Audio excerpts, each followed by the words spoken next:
I'm 23 years old and just started a job as a night security guard at an old office building downtown. The place has been around for decades, and though most of it is renovated, the basement remains untouched, dusty, dimly lit, and cluttered with old furniture and files no one bothered to throw away. The job seemed simple enough: monitor the security cameras, patrol the floors every hour, and log any unusual activity. The pay was decent, and I liked the idea of working in solitude. But after my first week, I started noticing things that didn't add up. One night, around 2 a.m., I was making my rounds when I heard a faint sound coming from the basement. It was subtle, almost like whispering, but I brushed it off, thinking it was just my mind playing tricks on me. Still, something about it unsettled me. The next night, I heard it again. This time, it was more distinct, low murmurs, like a conversation just out of earshot. I checked the security feeds, but the basement camera only showed the usual: rows of dusty cabinets and broken chairs.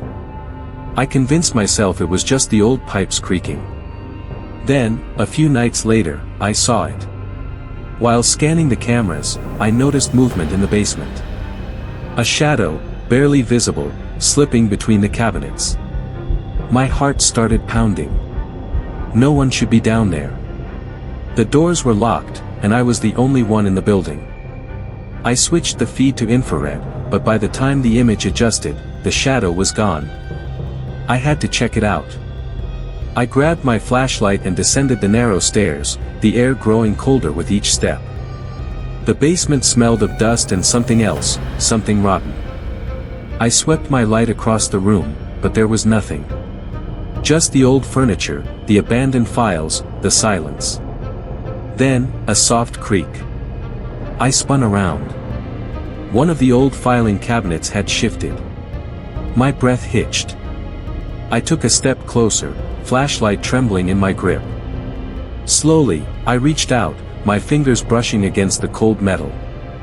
Then, a whisper, right next to my ear. I jumped back, heart racing. The whisper was clear, unmistakable: "Get out." I bolted up the stairs, slammed the basement door shut, and locked it. My hands were shaking as I checked the cameras again. This time, the basement feed was completely black. The camera was working fine just minutes ago. The next night, I refused to go downstairs. I kept my eyes glued to the monitors, waiting, watching. Then, around 3 a.m., the basement camera flickered back on. And there it was. A figure standing in the middle of the room, motionless. It was tall, draped in shadows, its head slightly tilted as if listening. Then, slowly, it turned. And looked straight into the camera. I couldn't breathe. My body locked up in fear.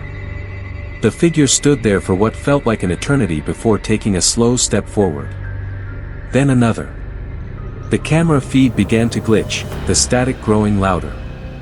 Then, just before the feed cut out, I swear I saw its mouth move.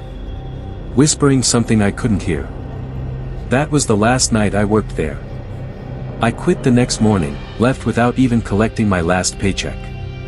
But sometimes, late at night, I still hear it. A faint whisper, just out of earshot.